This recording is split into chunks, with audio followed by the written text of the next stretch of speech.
Best podcast in the world. Wagwan. Best podcast in the world. Wagwan. Dre along pan a topic, all up on a rocket. Muscle confusion, him a try make logic. Dre yourself and stop it when Rochelle upon a unicorn. Common sense, so come on back to base like a uniform. Wagwan. Best podcast in the broadcast. Listen when indoors, listen first class. Talk about enough things, make you start laugh. Best podcast in the world. Wagwan. Best podcast in the world.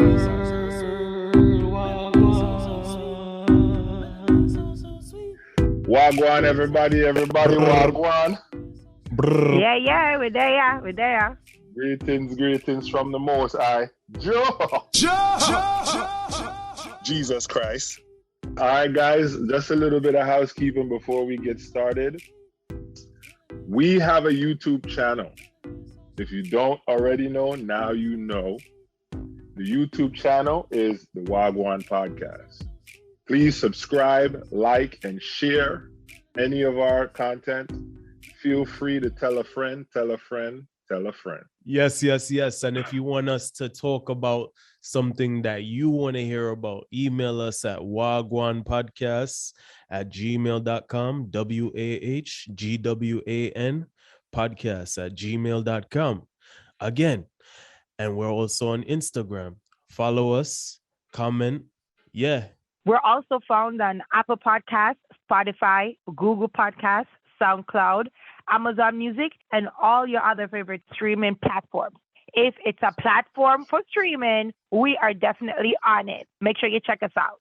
We got a mind-expanding episode queued up based on a conversation the geniuses were having. And we said we have to put it on wax. We have to put it on wax.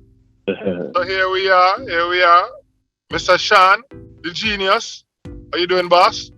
Yes, me there. Mr. Baba, the other genius. How you doing, boss? Yo, I am a pleb.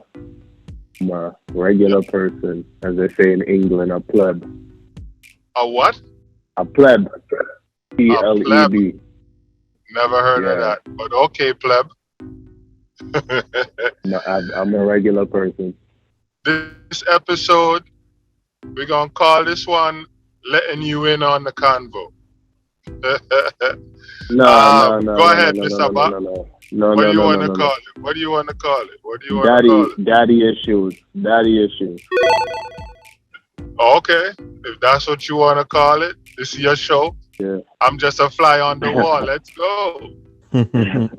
So we left off at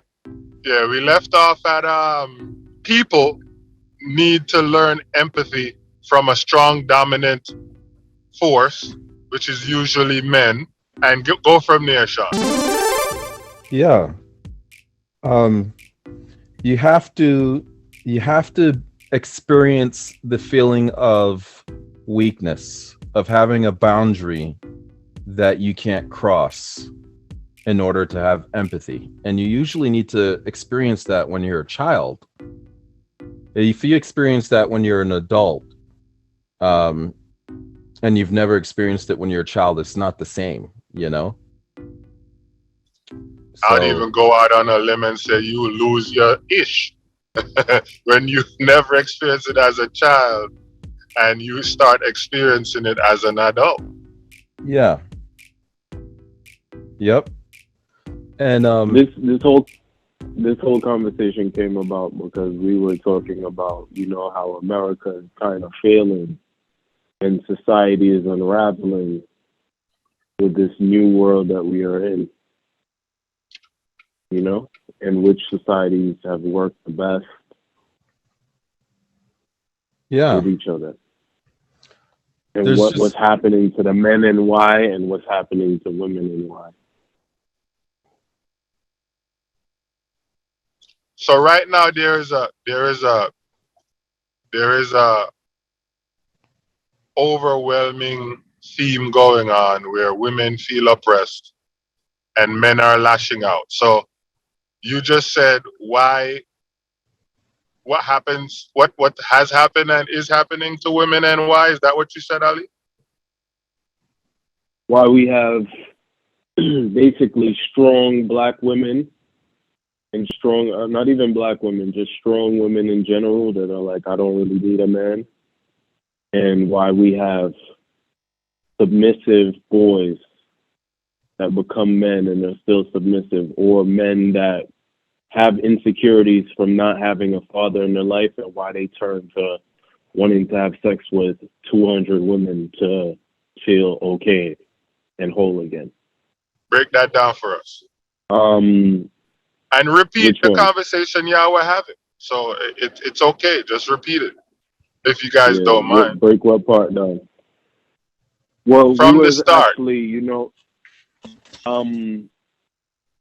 from the start, what happened is my child's mother, her new father gave her a jacket, his old jacket, as she told me, for her birthday. And to me, it sounded like I was jealous, some would say, but it was more so like I'm teaching my girl not to get played. Like, yo, nobody old stuff is a new gift to you, and just be cognizant of that. And then it got to, how I thought she stopped me from seeing our child for almost 2 years because of COVID, but really it's because she was dating a guy, and that's almost a natural mechanism for women to do when they're dating a new guy, which is like lock out the father and create a new fathering situation for her. Sean, you want to continue? I'm sorry, it's okay. Yeah, so Ali was telling me about this situation with his daughter and the difficulty he has with the grief of loss of influence over her life, and basically his rights to be able to raise his child are gone. He can't really even discipline his child because he doesn't see her enough, and when he's with her, it's like he's a friend, and so we just had this overwhelming feeling. I told him, I was like, I just feel like there's something wrong with the world, like there's something wrong. And I told Ali, I was like, for a long time, my guiding principle on what is right and what is wrong, what I've looked to is, besides the principles that are set in Christianity and stuff, what I've looked to is what would be the purest form to live as a human being. And I said, I look at like how our ancestors lived when they were naked and barefoot in the jungle. And because I feel like that's the purest form of living, because they're in balance, where everything they take from the earth, they're giving back. You see me? So when I look at a situation on how should a family be, a lot of the times I think back and I say, well, what did our ancestors, and they lived like that for a long time. They're saying we lived like that for over 250,000 years, Yeah. as human beings. So, Sean, let's fast forward into the conversation and then let's go back. Let's talk about the effect and not the cause. So before we talk about the cause, we're going to talk about the effect. Now, the effect is single women are raising boys and single women are raising girls. Whether it's because they want to, because the man didn't want them, or whether it's because the man doesn't care, it's happening. Now, I want to know, when a woman is raising a woman by herself, what happens? Or a girl by herself into a woman, what could end up happening without a father in that household. Typically speaking, women are a little bit more passive than men, right? And there's a lot of things that could happen in that situation. So we can't really speak in generalities. But one thing that we hear go around is women with daddy issues. So what is a woman with daddy issues? Let's explain that. A woman with daddy issues is a woman who um is attention seeking of men. It's like they live off of that. That's what drives them. Right? Mm. Do we all agree on that right there? If we set that as a premise, we have to get some definitions going on. Yep. Every stripper I know hated their father. Yes. She's craving the attention of men. So if a woman is in a household with just a passive mother or a low quality father, so a low quality father would be a father who is not portraying the role that a man should take in the family as the leader, right? So a beta male, or someone who is has some sort of affliction that makes him not a whole person to be what you're supposed to be as the leader of your household, right? So low quality father. So that's one definition that I'm putting out there. What happens is, if you don't experience the hard boundaries and experience the weakness, like when your mom tells you no, don't do that, and you cry and she gives in to you, if you don't experience no means no, if you don't experience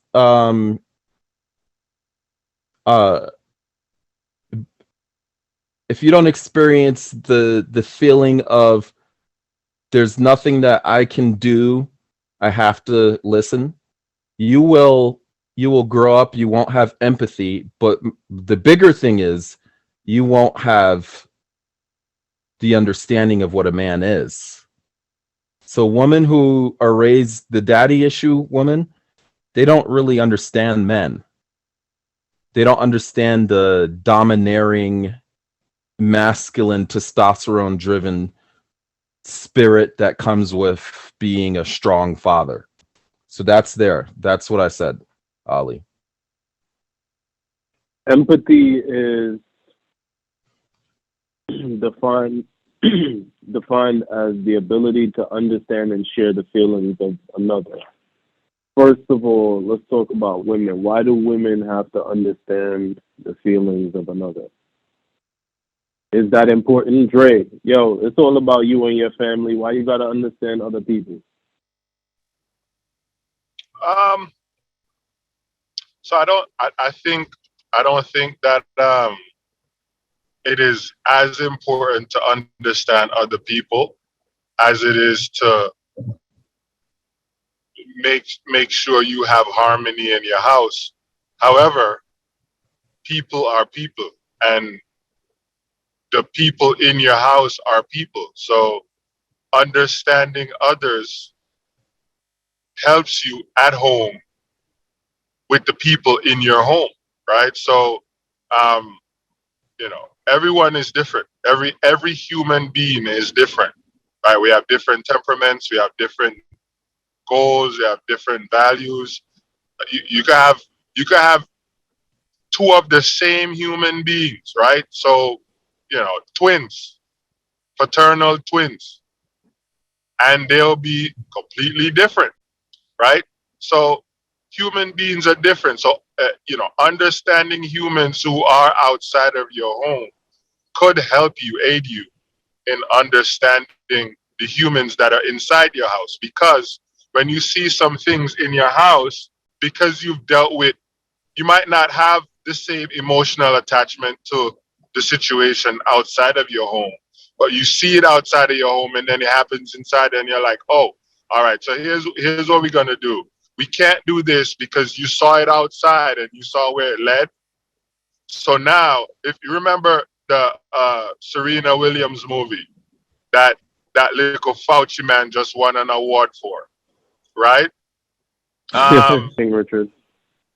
So I didn't want to call the name, but you see when he stopped his daughter from playing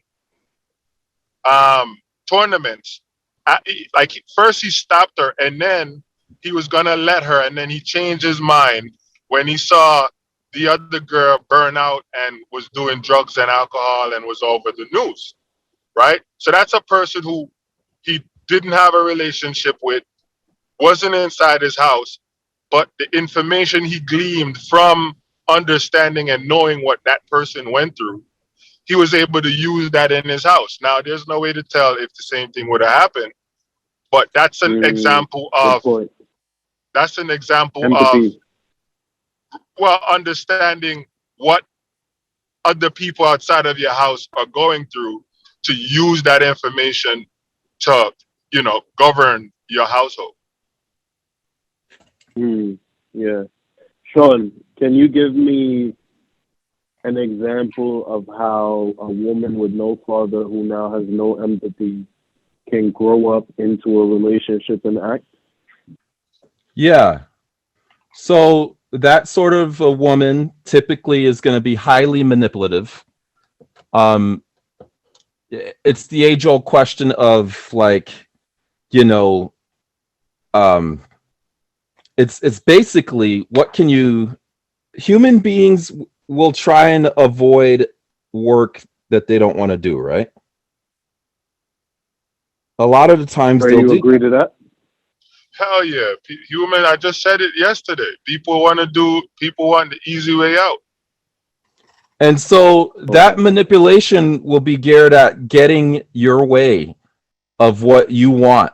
And a lot of the times it'll be even just manipulating people because they don't want to do what they're supposed to do.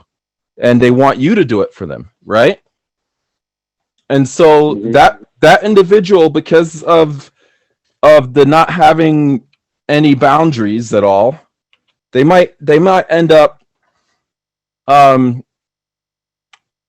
it starts as a little kid with the throwing the little fits and stuff, right? I can't have that candy. Wah, wah. As they get older, the manipulation gets more and more sophisticated to the point of where they're starting to manipulate adults. They don't have empathy for weak people. Or I think for me, I know empathy is having the ability to feel what somebody else is feeling. But for me, it's more like, are you going to ever understand what that homeless man is going through? The person who is on the lower end of the totem pole than you are. Yeah.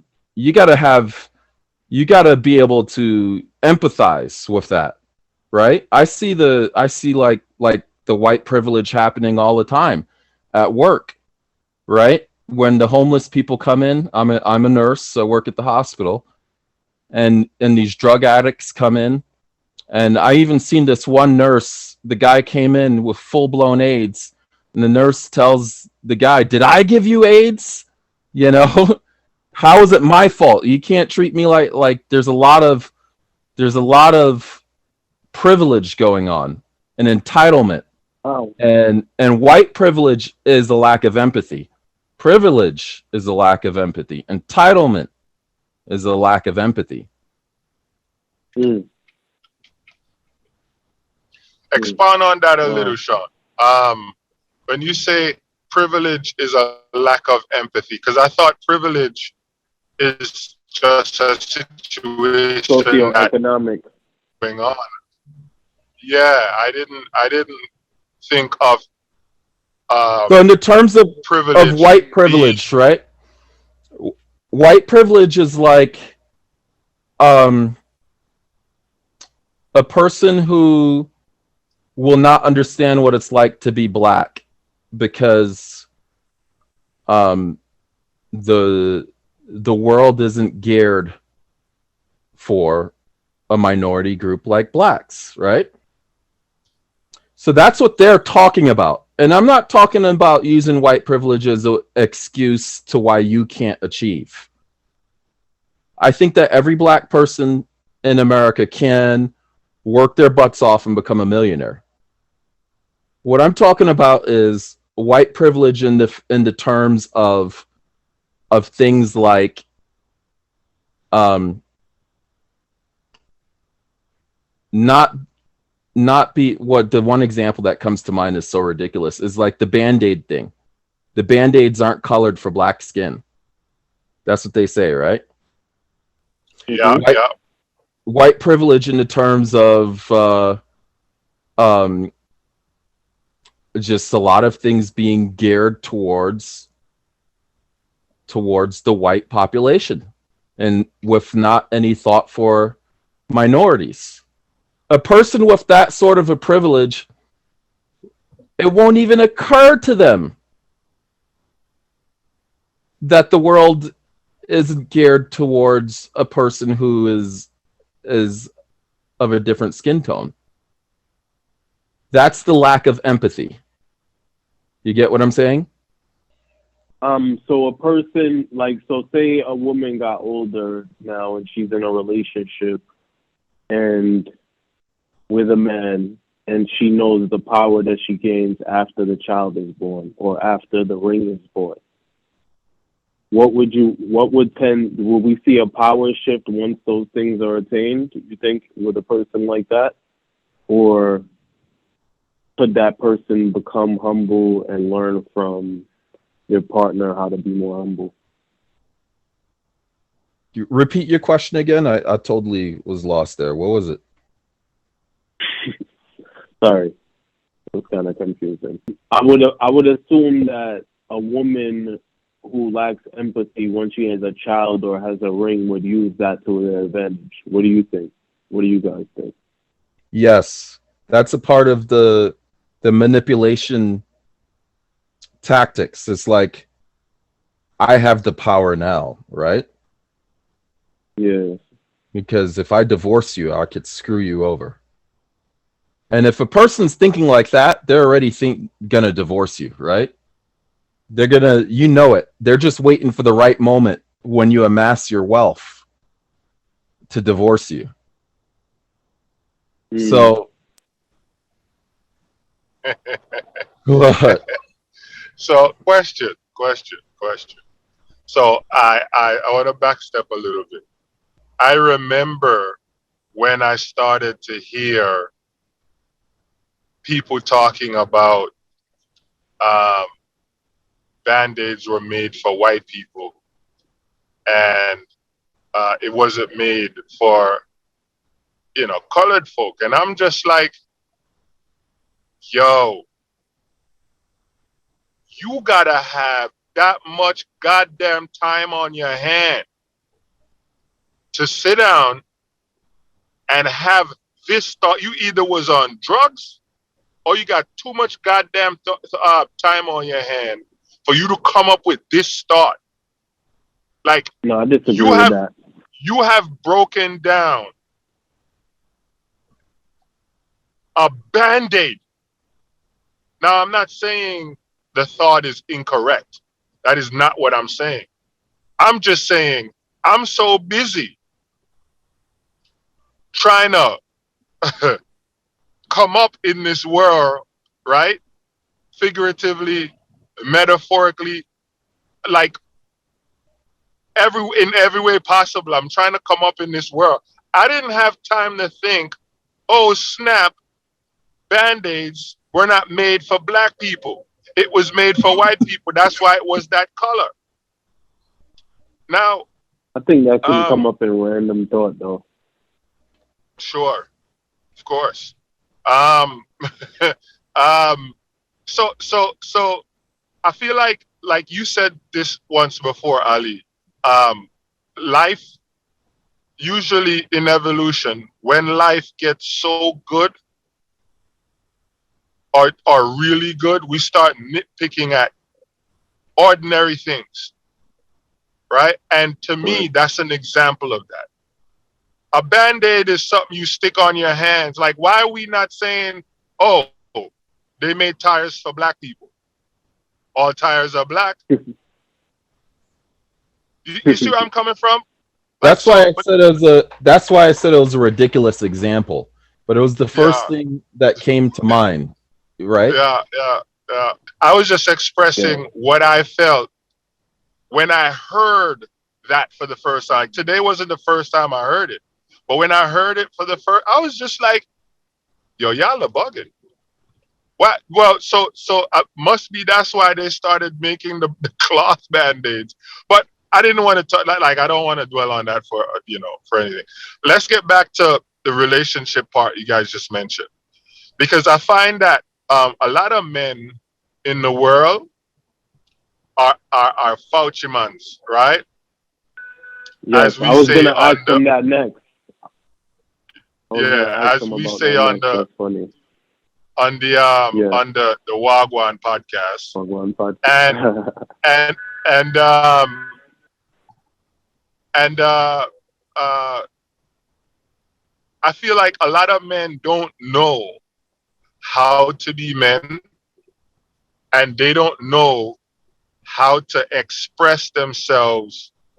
Um, uh, what's the word I want to look for? They don't know how to express themselves properly to a woman, right?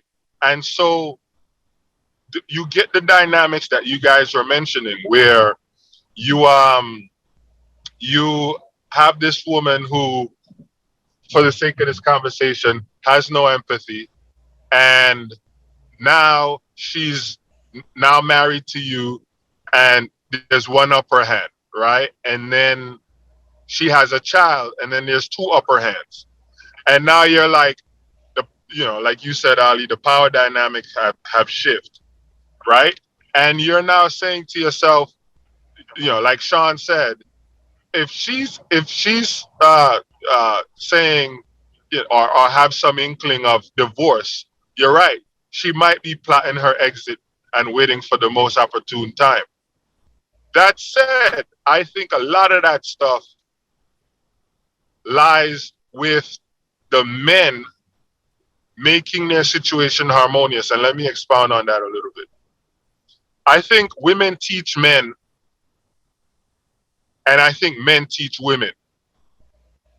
I think a lot of men don't teach women what they need in their relationships.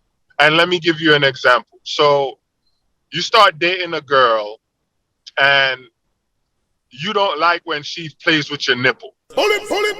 But because it's new and you know you like her, you don't want to mess it up, you let her play with your nipple. And now she's been playing with your nipple for a year and a half. And she likes to play with your nipple. So now, and this is a simplistic example I'm coming up with off the top of my head. But a year and a half down the road, you look at her and you're like, you know what? Could you stop? And she's like, what? I've been doing this since I met you. What's your problem? Right? And he's like, I've hated it since I met you doing it. And she now is thinking, damn, well, what else haven't you been telling me? I've been doing this for so long, you haven't said a word. And this now starts a spiral. And you guys can tell me what y'all think about this. I think when a man is expressing himself properly, he checks these things at the onset. And so Yeah. she now knows, hey, he doesn't like this, so I won't. And he's now in harmony because he's being treated how he wants to be treated. And women will always tell you, they might not tell you right then and there, but they're going to tell you when they don't like how you're treating them. Men, however, delay that sometimes for a long, long time because they don't want to come off as being, complaining or whatever, right? And I think that is the impetus for a lot of the issues in relationships, because you're building this relationship on, like, all right, so I was talking to a guy today, right? And he says, I know when people are going to make mistakes because I make calculations. Like, you have some people who are complete thinkers, right? And I'm talking about they start thinking about a situation at the end and they go all the way back to the beginning and they walk around it and they could like they completely think about a situation, and so they're able to arrive at an optimal result for that situation. He's married, so I said, how do you deal with that with your wife? Well, let me finish what he said. He said, pretty much he was saying, I'm a smart guy. I can see when people are going to make mistakes, and I let them make their mistakes. So I said, how do you deal with that as a husband? Because I know if I'm married to you and I see you're about to make a mistake, I feel like it's my job to stop you, because you making the mistake, one, it's costly. Two, it's wasting time, which is also costly. And now we have to remedy the mistake. What do y'all think about, the premise I have with men is the reason why a lot of the issues they're experiencing with women, they're experiencing? I'm gonna Let say me that. hold up. Could I cut in real quick, Dre? Go. And ask the question. I want to ask a question that actually was going to lead up to that question. So, could we stick a pin in that real quick? Sure. So Shawn, I asked you, and this information came from research, and you was reading a book. I think you could give us the name of the book now or later. But you also said, was this, first of all, was this personal thought from your own, or did you get it? You got it from research, right? About the empathy thing. No, I read it. It Okay. wasn't even an idea that came into my head. I was expressed this idea that empathy comes from masculine energy. Okay, so we talked about what a single mother raising a daughter is like. Talk to me now before we get into Dre's question of what a single mother looks like who raises her son. I mean, what that son turns into. Okay, I'm gonna answer both of you guys' question. For Dre, I think that men aren't necessarily the issue when it comes to that, and any man that will let a woman play with his nipple Is a and fauci he man. doesn't want it is not a man at all. Is a fauci man. A man needs to be dominant and not let that happen. And How I'm much not times? 50% of the times or all the time? dominating like as in being abusive. I'm saying that a man needs to be strong. A man needs to be a leader. No, like at all times or like 50% of the time, would you say? That needs to be in his nature. Submissive men are weak. So what you are saying about what happens to a mom, a single mom raising a son like that, Yeah. the same thing could happen with a son being raised in a two-parent household with a submissive man and a woman. Okay? You heard that, Dre? So it's not that you need a father around. It's that you need a quality father around. Facts. Okay? Yeah. You need an alpha man who knows what he wants, knows how to get it. Sort of a man around. So if you have a submissive father, it's almost like the same thing as having a single mom raising a child. What happens to a boy who's doing that? When and boy talk about with and without religion. With or without religion? With and without religion involved in raising that child. I don't know if that makes much of a difference.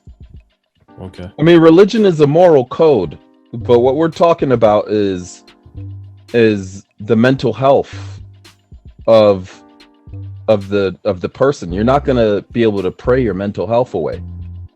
This is like gonna take therapy. Some people, it might take medication to calm them down. Yeah. What happens when a boy isn't given boundaries is they usually end up, um, if they're neglected at the same time, meaning that they're not getting the love that they need, they will usually end up in prison. Okay? Because uh, they won't be able to control their emotions. When that boy turns into a man and the testosterone starts flooding his bloodstream, he's going to be angry.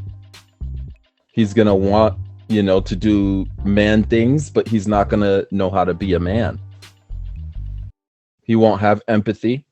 He's going to take what he wants because he has the ability to do that, but not in a good way. A lot of times these guys end up stealing from people, killing from people, and all around everybody they get into contact with, they end up hurting. This is a toxic man, right? A man without empathy would be a toxic man. Mm. And so that's what happens to a boy who doesn't get. Or we talked about how they could be insecure and feel that need, that bridge with water from getting multiple women. That happens when say they're in a 2-person household. A lot of times that can happen with religion. That can happen with a domineering mom and a submissive father. If the roles were reversed, right? And you say you had the woman who was dominated, then what that boy has as his example growing up is a submissive man. And when you are a man that's supposed to be, that's supposed to be a leader and take charge, but your example is that the woman's the leader, then you're not living your true self. You get what I'm saying? And so what would happen is you'll end up being ashamed of who you are because you're masking all the time. You're not living your true self as a man, and it gives you insecurities. I Powerful.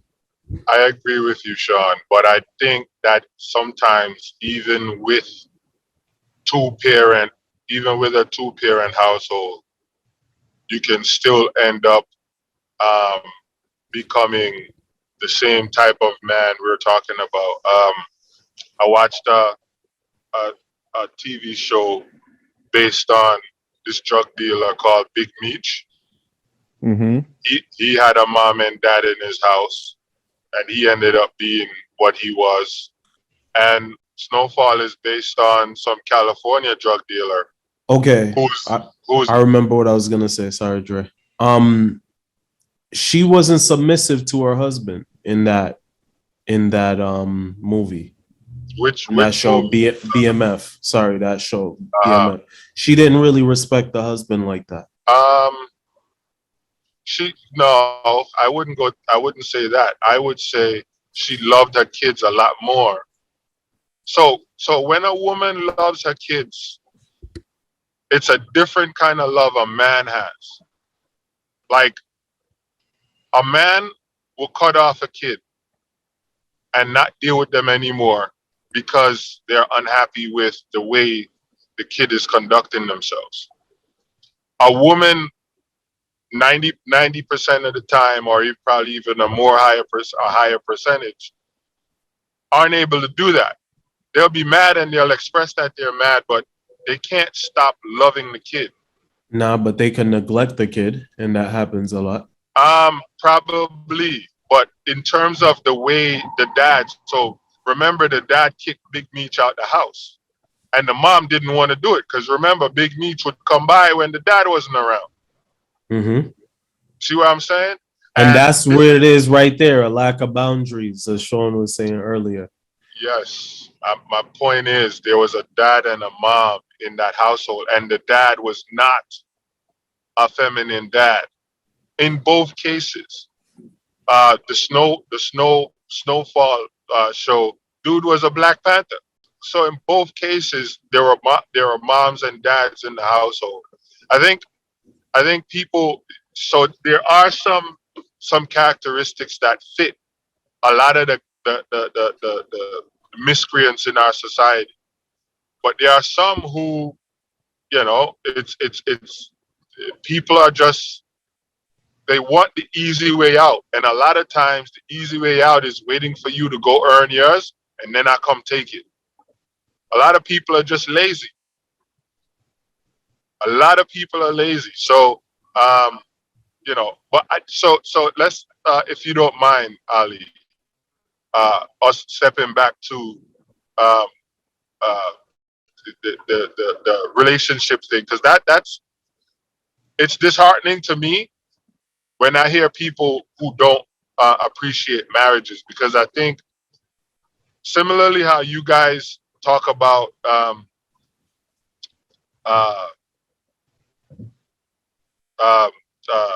what a man needs to express his dominance to be a complete man. I think marriage helps human beings become complete because it offers this level of security, this level of support that the world does not offer. And a lot of times I agree with you guys in terms of men are leaders, and leaders are usually domineering, right? And because a lot of times, and we can do a poll, I think most men in the world don't know how to be men. Most males, So I feel like that's one of the contributing factors of the divorce rates. And let me add to that. I'm gonna say most men also lose how to be a man because of their lust for vagina. Yeah, but you gotta, again, if you're a man, right? If you're a man, you have some things that it's all right, watch this. So when you're in the hood, right? When you're in the hood, a guy looks at you funny and you're like, what you looking at? And depending on how he responds to you, that's a fight, right? Similarly, I believe that's how you're supposed to conduct yourself in all aspects of life, which is what Shawn was saying when he said being dominant should be part of your being, right? So when you're in a situation, because look, people are in relationships they're in most times because they want to be there, right? And so a woman will deal with you if she sees that, oh, this is him. And so 30 years later, she has now gotten accustomed to dealing with you, and you have stayed consistent. I don't like this, I don't like that, I don't like this, I don't like that. And every single time there's a deviation from what I don't like, we're gonna check it. And the same thing for you. If I know you don't like this and you don't like that, I'm never, because I want to make sure you respect my boundaries, I'm gonna respect yours. Yeah. So there will be no deviation from my boundaries, and there will be no deviation from your boundaries, and we have a harmonious situation. That's true, but you can get softer over time with your woman. Yeah, that's but again, too. Go back to what Shawn said. even when you so the reason you get softer is because you've been experiencing so much pleasure that the stuff that used to the level at which you used to be annoyed at certain things, it doesn't annoy you as much anymore, right? Or you could call But it she could disguise it under the note of understanding and compromise. Lose. Which can be a manipulation tactic for her to get what she wants more. yes, but again, and I want to bring Sean in, but again, compromise. If after a while, right? Because if it's something that annoyed you, right, and for the sake of compromise, you've been moving the yard lines. After a while, you're gonna feel boxed in. You're gonna feel boxed in, and then you're gonna explode. And hopefully you didn't have a baby by then. Well, I mean, even if you explode, I don't think explosion equals end of relationship. Oh, okay. I don't believe that once you have conflict, the relationship is over. I think us as adults are intelligent enough to understand conflict and work through them. Similarly, you guys were mentioning just now that if you have this lack of empathy growing up, I think as you become an adult and your brain grows, not physically obviously, but your mental acumen grows, you learn that, because there are some people in the world who, well, I guess being told no is the equivalent, you guys are saying, of learning. But there are some people in the world who go through life never having to experience certain things, like Prince Harry, or what's the woman that died, Elizabeth? Mm-hmm. What's the queen? Was it the princess that died? Diana. Diana, right? Princess Diana. That woman lived a privileged life. But she was humble as hell. That's my point. How did she get that? There's a high likelihood that the amount of empathy it takes to get to the level of humility she had, she wouldn't have had to experience that kind of resistance to boundaries, right? Yeah. To get that level of humility. You see where I'm coming from? So I think human beings can learn, and just because they don't learn, I think they should bear the blame for being who they are. There shouldn't be an excuse, because you got a goddamn brain in your head. I'm gonna stop right there because I've been talking a lot. All right. I'm going to say this. I agree with you on the point that you made, that the reason why a lot of these divorces are happening is because men don't know how to be men. Simps. But the here's the question: why is that? Right? That's why I linked the two stories together. That's why I linked the two. What makes together. Who teaches a man to be a man? Woo, I think bars. So, all right. So here's the thing. I think. So let's look at you, right? Ali, did you have your dad in your life growing up? Negative. Okay. So Ali looks at you. Did you have your dad in your life, Sean? I did, yes. So Ali looks at you, and Ali sees things in you that's attractive. And so Ali, Pause. and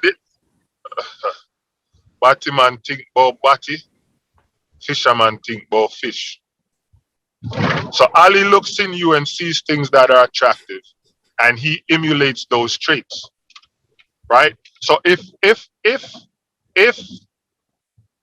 looking at yourself, you say, you know what, I'm not a real man, so I'm gonna look around me to find real men, and I'm gonna take the characteristics that I like, and I'm gonna emulate those. Because honestly, a lot of who I am, my dad is not. I was about to ask you, You're saying every 15, 16, 17-year-old boy should have this built-in Hell yeah, knowledge? I did. No. Okay. Knowledge to say, look around and get what you want from, like the best man in my wedding. I loved how that guy thought. So I, instead of calling my dad, I called him to ask him questions. That's why he was the best man in my wedding. And then I kept looking around, and then I saw something else in this guy that I liked. And then I started to embody those things. There are things my dad does today. I call him and I'm like, bro, you can't be doing this kind of stuff. Or when are you gonna not allow this to happen? Wow. And he's like, what me go do? What can I do? I've been like this, how, you know what I mean? And I'm like, that's one way to look at it. Or another way is, you know what? It's been far too long. Let's change this up. You know, Shout out to the reverse parenting, by the way. I love that. yeah. So you look like, I don't like the guys who are going around in this world and being, as you know, men lights. I blame them for that, because you have examples around you. So let's look at Will Smith, right? There are a lot of men out there in the world. Facts news. Yeah. Let's look at Will Smith. There are a lot of men out there in the world who look at Will Smith as a father figure. And so they follow him on social media. Every time Will Smith opens his mouth in public, they suck it all up. Right? That's them taking the initiative to get embedded in them some level of manhoodness that they didn't get growing up.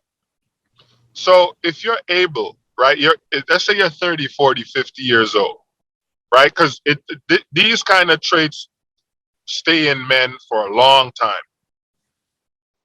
A 30, 40, 50-year-old have had the skill and the ability to learn a skill, cultivated to exercise that skill.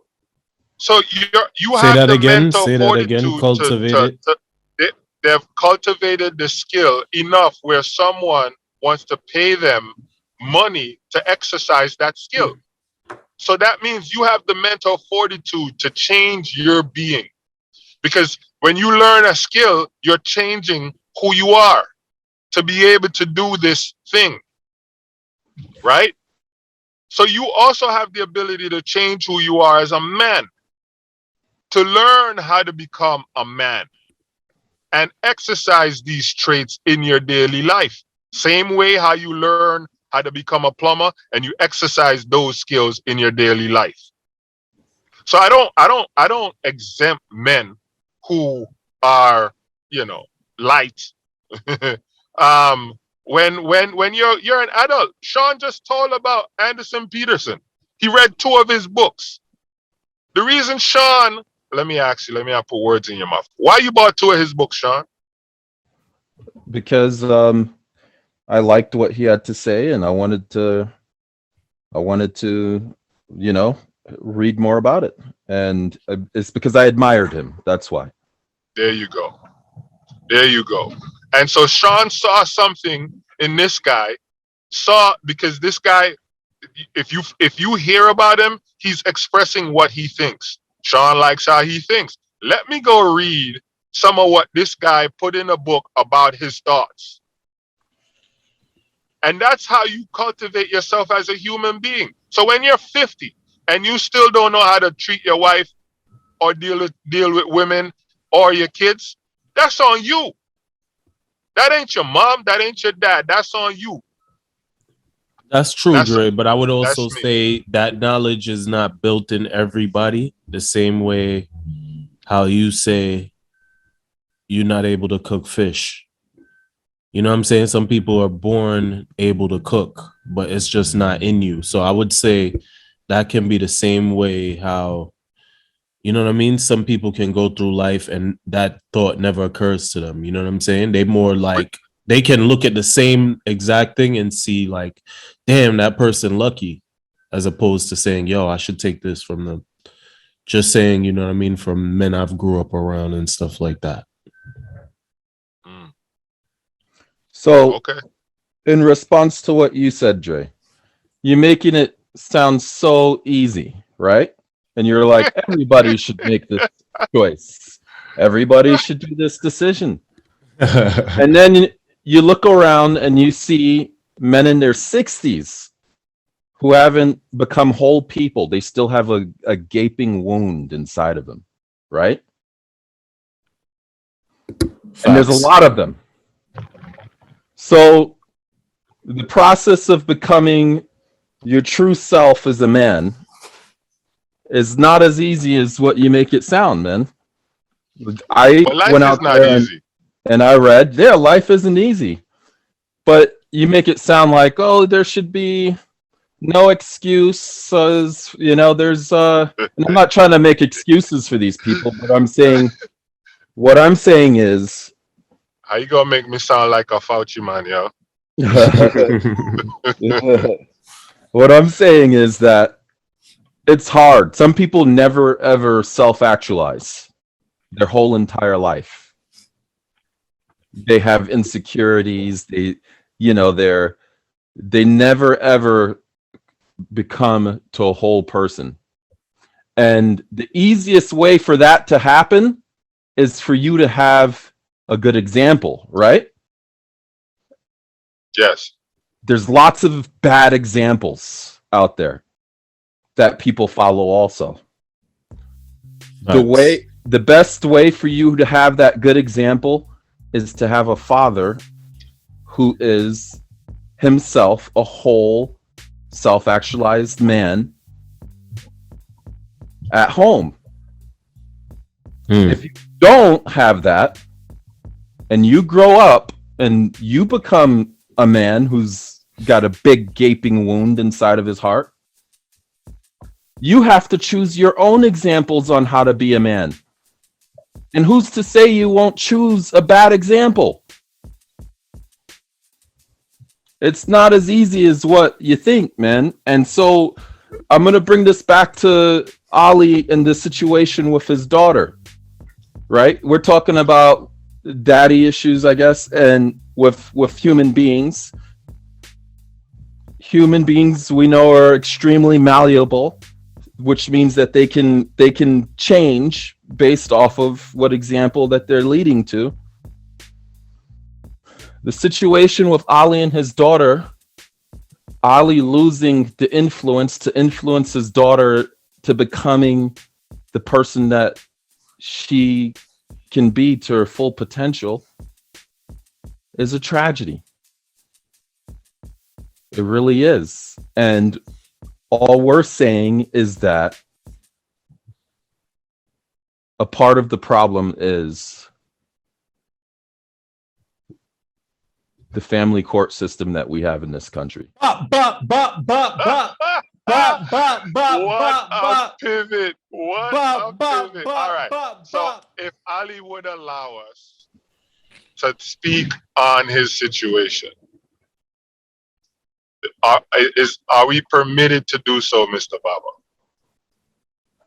Baba? That is quite all right. Okay. So I think a remedy that I would exercise relating to Ali's situation is the same strategic processes people use to catch sharks. I think that's what I would use if I find myself in Ali's situation. Because you're right. Ali's influence is gone or has dwindled, right? But I don't think that once you lose influence, I don't think you've lost influence. I think you can get it back. And so what Ali needs to do, like what you would do with a shark, if you're trying to catch a shark, you throw meat in the water. You throw blood in the water. and then you attract their sensibilities to come to your direction, and then you drop your bait in the water, and as soon as they grab onto your bait, you've got them. And that's how that's the strategy I would implement with his situation. So she's a child, one, so they're very hard to predict. That's the first thing. Second thing, he's not in the home anymore, right? So he has to exert a lot more effort to cultivate back the influence that was lost. But I think once you have access to that child, you can start to do the work to rebuild the influence, because influence, you have to build it. He was building the influence when he had a more involved role in his daughter's life. That's what he was doing, building the influence, and based on her experience with him and the knowledge she was imparting on her, she allowed him to have the influence over her. Another thing, she's now older than when he had the influence, right? So the same things you used to do back then when you had influence, you can't do now because she's older. It's not going to work. When you used to tell a child, hey, boogeyman is under your bed, so stay in the bed and don't come out at night, they're not older and they're like, there's no such thing as boogeyman. So now when you tell her that and it doesn't work, you can't say I lost influence. I just want to say, I totally get men in the 80s and 90s that walked away from their responsibility. Now, I know that sounds like some bum ass nigga shit to say, but what I've gone through to see my daughter and the effort I've had to put forth just to see her after a breakup, I would say I would understand why if a lot of men were to go through that, they would just walk away and completely give up, especially when the courts wasn't as strong as they are back then. So I just want to say a lot of y'all don't have a father, not because he didn't want to be there, but because your mother put some form of a roadblock in front of him. It's the truth. It's hard, you know?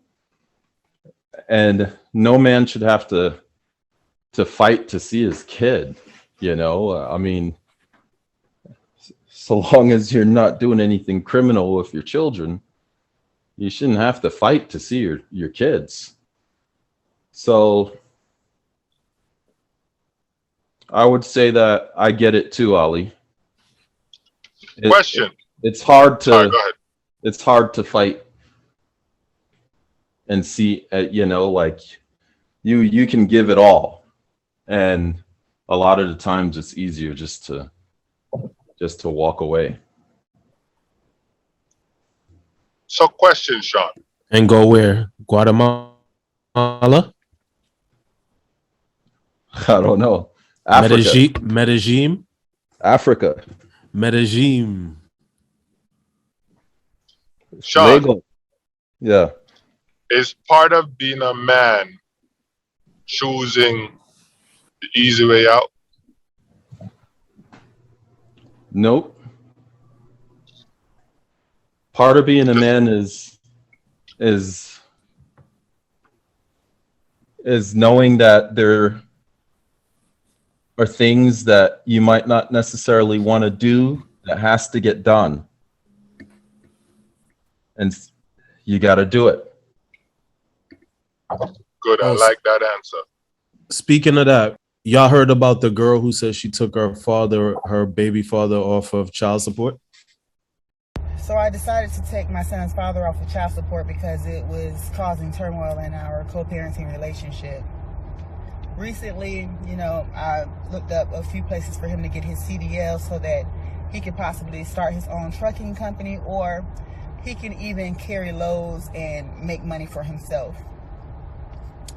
what I decided was, you know what, Brittany, let me change my mindset. Let me help him help us take care of our child. And that's co-parenting. I was reading through the comments and I heard beer girls saying, yo, she trying to raise 2 kids, you know? And why she got to do that? Look for a CDL license. And I'm reading through the comments and then I get to one and the girl says, I love it. Any real mother would take a free day over a check. And I was just like, yo, that was the most beautiful answer. You know what that's called, Ali? What's that? That's called confirmation bias. Yeah, because sure. okay. There was a couple of people that agreed with the video. So you bring this up to say what? I think that woman has empathy. I think she's evolved to a higher state of knowing that if there's less tension with the father, then the child will get the best benefit. You know what I'm saying? In my situation, my child's mother asked me to give up the rights for our child numerous times, and I got to a weak moment and I did. And then I came to find out she put me on child support a year later. So I'm in court a year later. Yeah. You got to remember, Ali. So the 2 situations, the woman who took her child father off of child support and your situation are 2 completely different situations. Here's why. I disagree with you. All right, that's fine. Here's why I think it's 2 different situations. Your baby's mother is trying to hurt you. This woman is not trying to hurt the man that fathered the child. She wants a harmonious situation. Well, why is she trying to hurt me? Because she lacks empathy. No, she's trying to hurt you because she's pissed at you. No, I think it's because she lacks empathy. What do you think, Sean? Okay.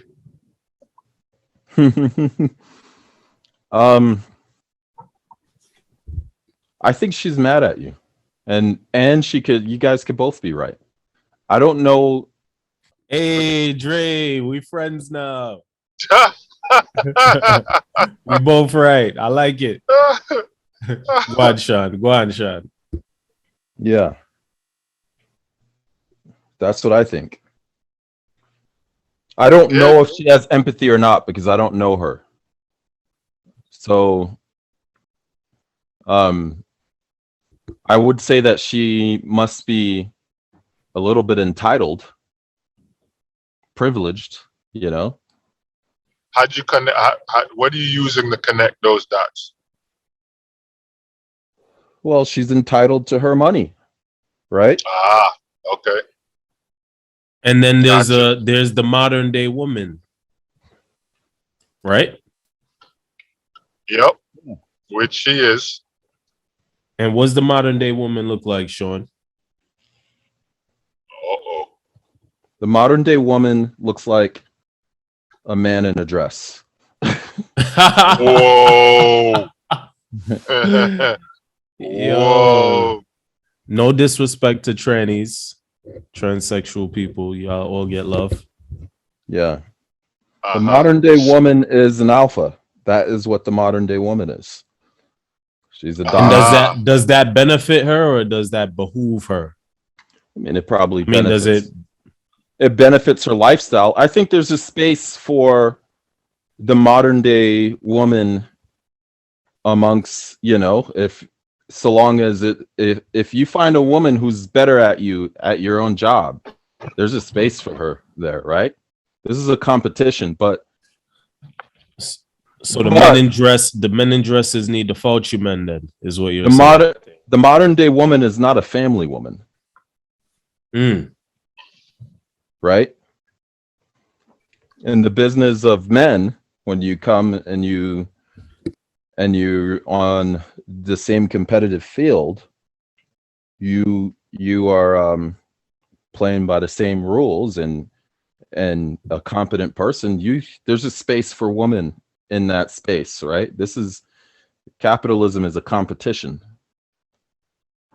However,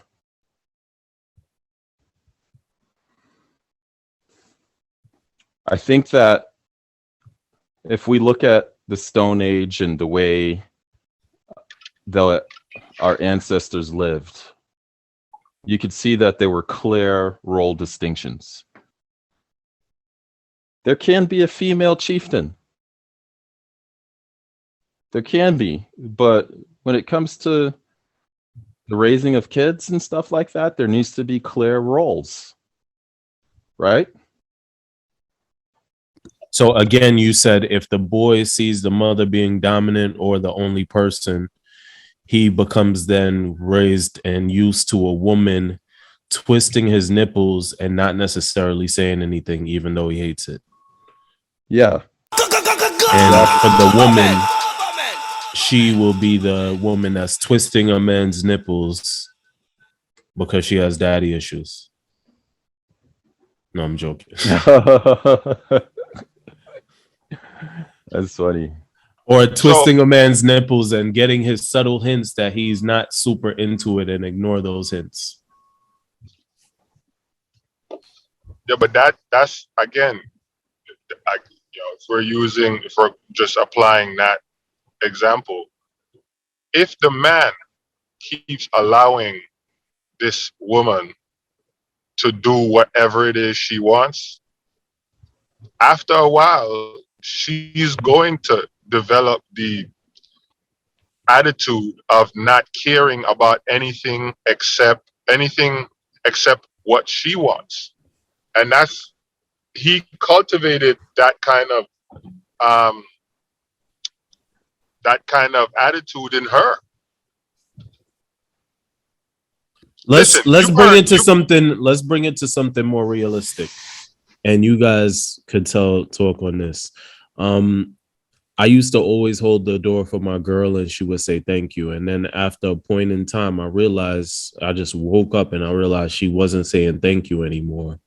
And I'm a words of affirmation kind of guy. So I respect when somebody says thank you for holding the door for me, and she later on said like, damn, like why you need to hear me say thank you? Like you're supposed to be doing that anyway. Entitlement.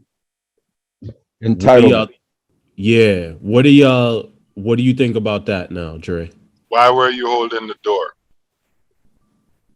Nah, but I forgot that I used to love hearing thank you, and I just became to understanding that I'm supposed to be holding. So you were holding the door so you can get a word of affirmation, not because you're a man and it's chivalrous to hold the door for a woman. No, because my grandmother growing up taught me manners, and it's just a mannerful thing to do.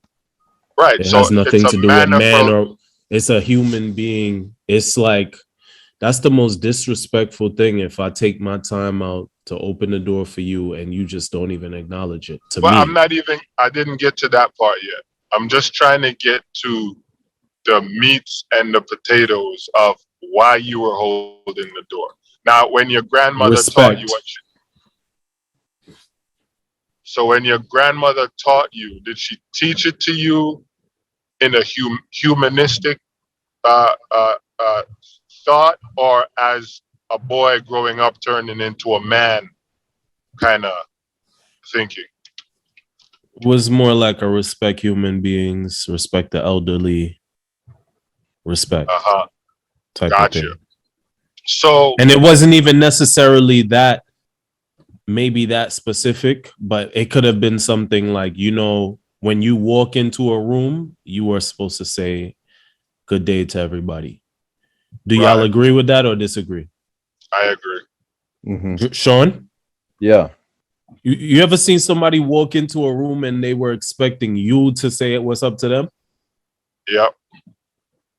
So it's just a manners thing, a West Indian thing, I would say.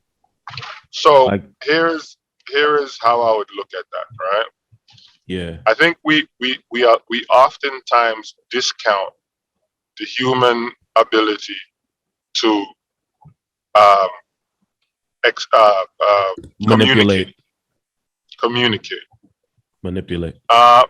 Okay, sure. uh,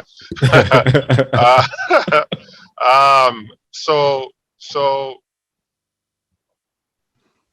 once you explain, so look, every single relationship will work as long as rational individuals are who are in these relationships. If you have a rational person, if you're in a relationship with an irrational person, or you are the irrational person in the relationship, you either gonna have a patriot saint to be with, or that relationship is not gonna work.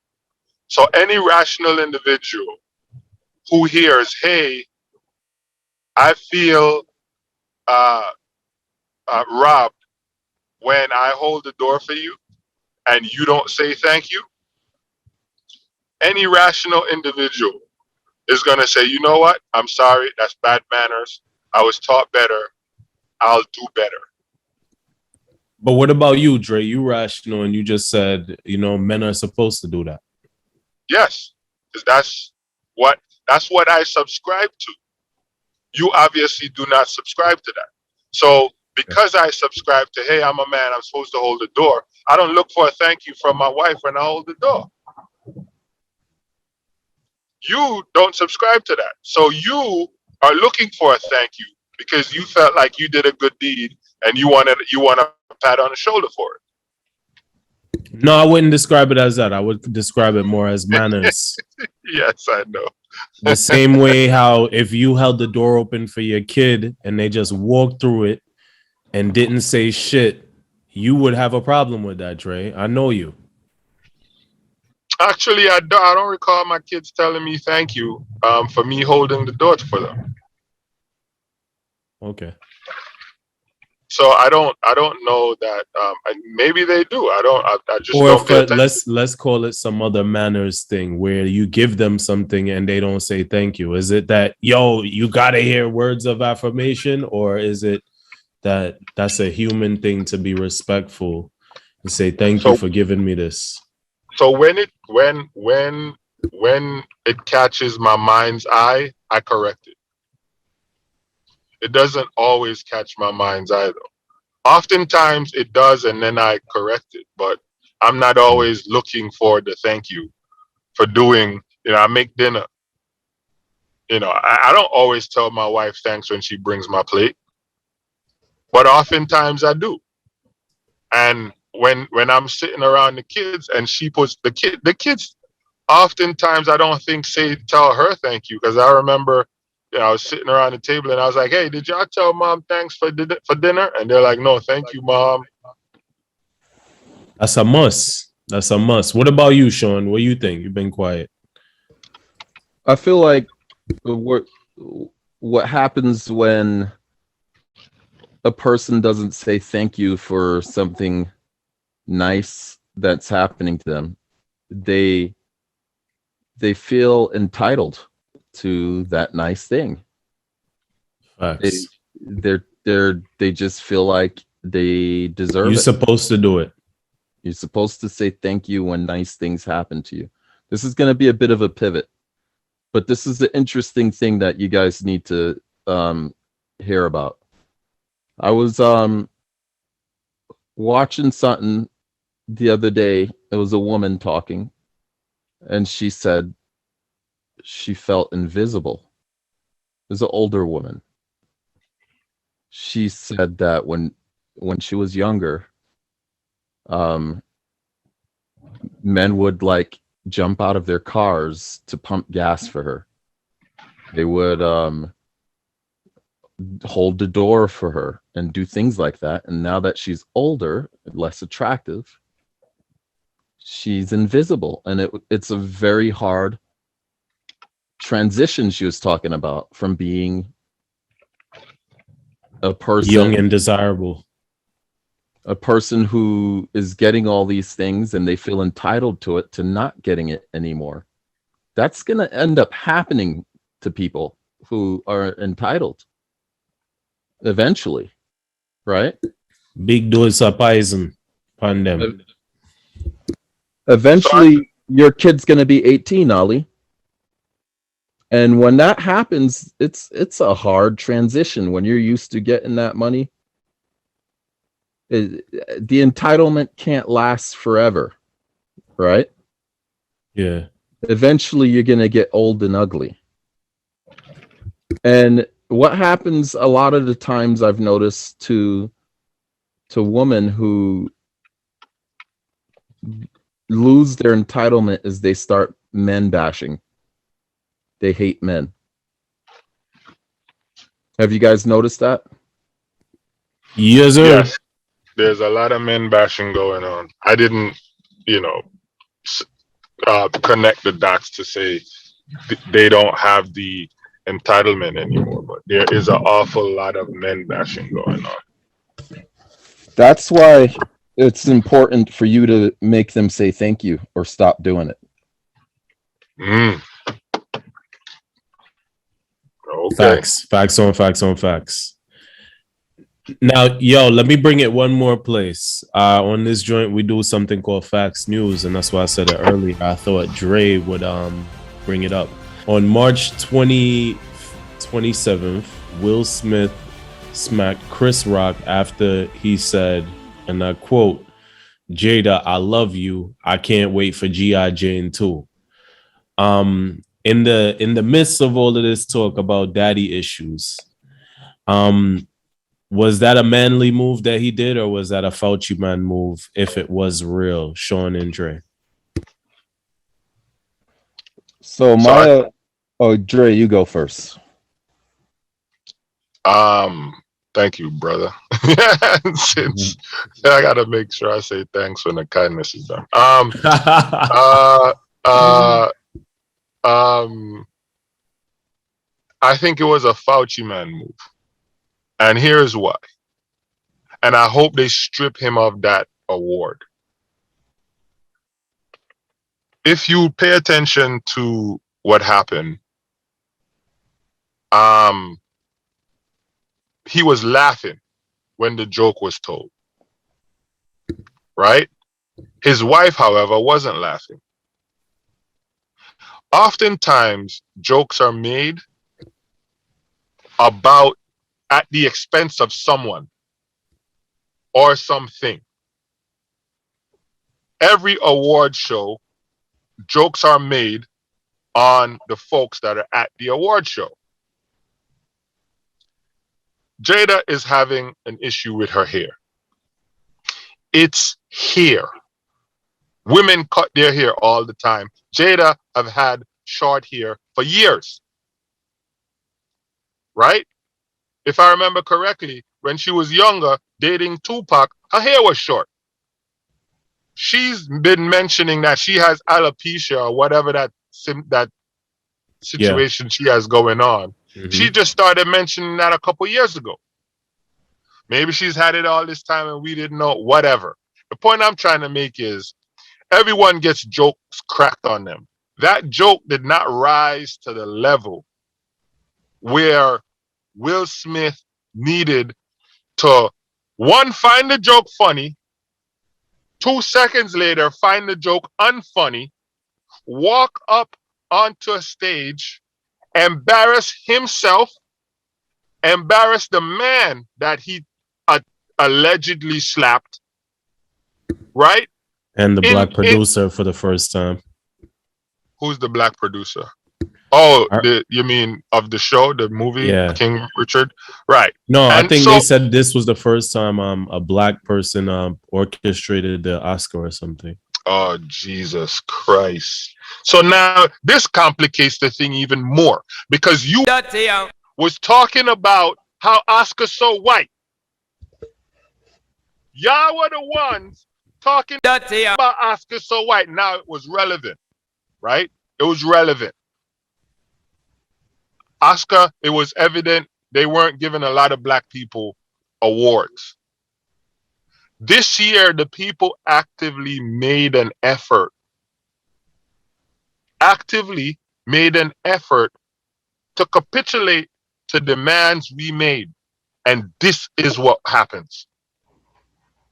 Now, let's get back to Will. Will was supposed to be a man and say, Jada, it's all good. I'm gonna talk to Chris afterwards.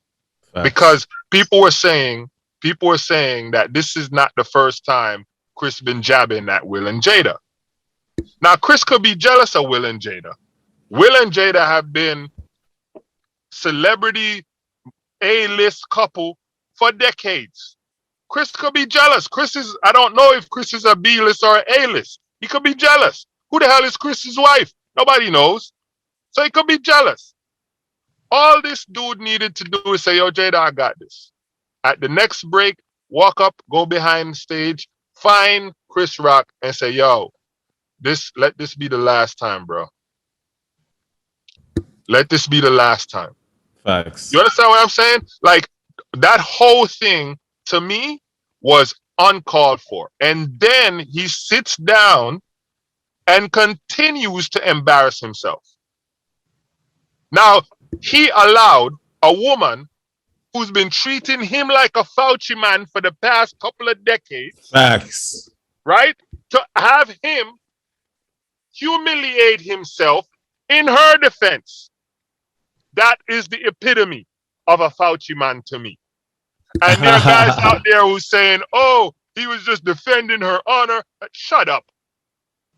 There's a time and place. She was not in jeopardy. If I was Chris Rock, I would press charges. I did not touch your wife. I did not put any of you guys in physical harm. I am at work. I am a comedian. They expect me to do the things that I'm doing. You came and physically harmed me. It's not going to go down that way. Shawn, what's your take? Did you hear about it? Yeah, I did. I saw it. I wanted Dre to go first so I could gather more of my thoughts on it because I've been having lots of mixed feelings and back and forths. I have a really complicated response to this. For one, I'm going to say I do think that Chris Rock should press charges. As far as that goes, there's no like brother code. And this is the reason why. If it was a white man up there saying that, Will Smith wouldn't have hit him. Bomba seed. Do you agree? White supremacy. Bomba seed. I agree. Is that because Totally he's afraid of the Caucasian guy, or is it because it's more accepting? I don't know why. I don't know why. But if it was it's probably because of some sort of internal submitting to the white race. I can show you the world. So as far as that goes, I don't think there should be any bro code or not press charges on him because of that. But here's the other thing. In the context of should he have hit him? I didn't think the joke was that offensive, but we're judging these things by the times that we live in. And there were places in the earth, even just 100 years ago, where that would be completely normal behavior. Don't talk about my wife and teaching somebody a lesson, right? Yeah. But if you even brought it back to Stone Age times, that was probably pretty commonplace. And I think that the world would... Okay, we live in a feminist age right now. right? Masculinity is considered toxic. But Facts. the world would be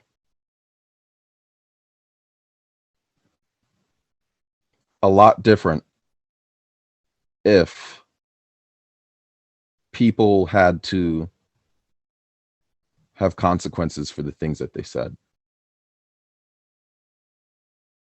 Facts. As far as disrespect goes,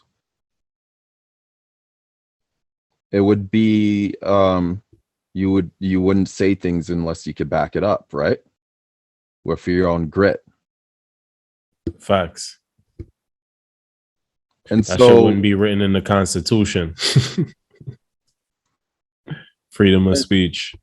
no, you would have the freedom to say whatever you want, but if you say something that offended somebody, they would probably be able to slap you, right? And not kill you or anything, but I mean that you just have to back up what you have to say. I mean, it would force people to be men. Like when you say something, you would need to be able to back it up. Big facts. And I feel like fighting and conflict like that is kind of a rite of passage to manhood almost. There's men today who are living who've never been into a fight in their life. And I kind of think that's why testosterone levels are so low right now.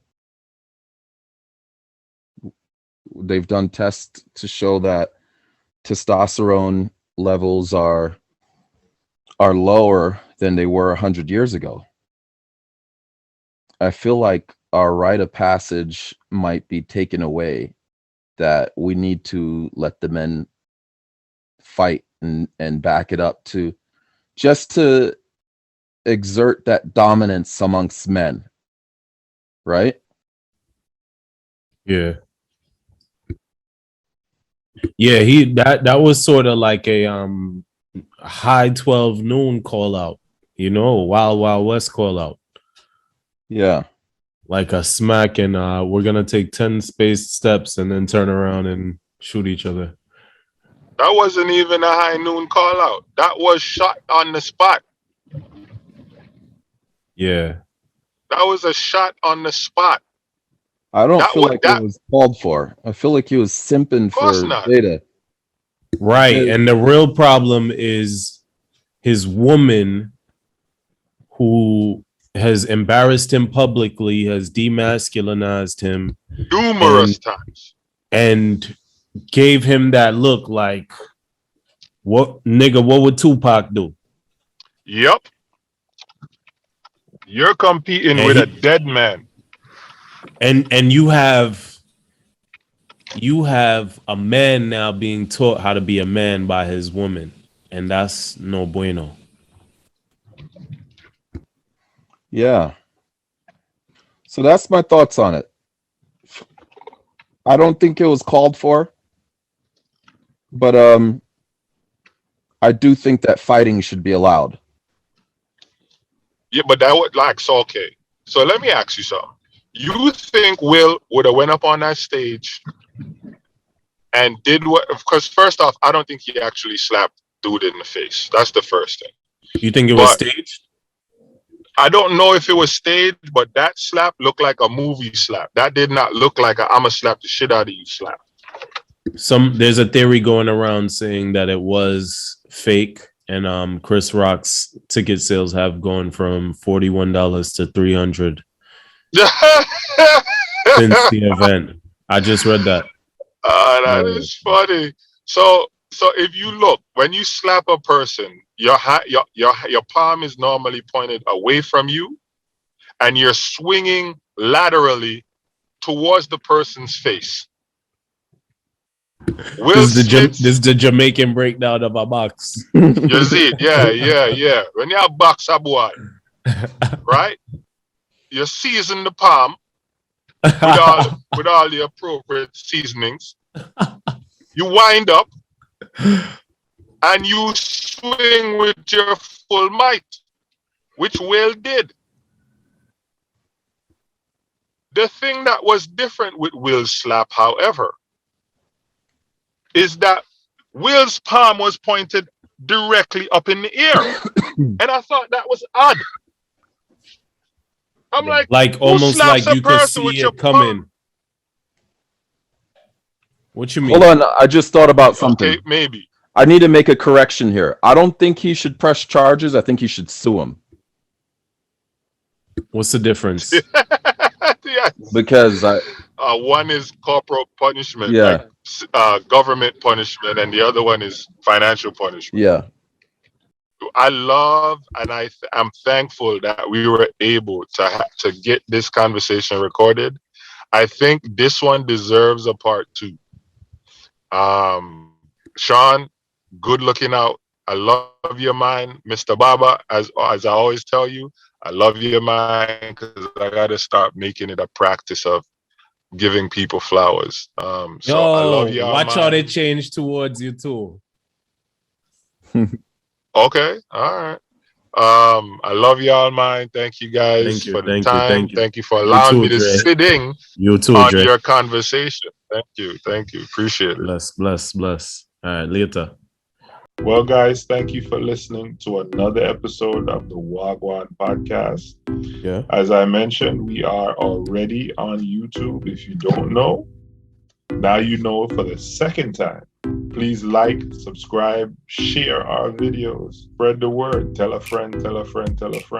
Yes. And if you want us to talk about something that you want to hear about, you could email us at wagwanpodcast@gmail.com. WAHGWAN podcast@gmail.com. We're also on Instagram and we're on all your other favorite platforms. That's Apple, Google, Spreaker, SoundCloud, whatever you want. We got it. Listen in.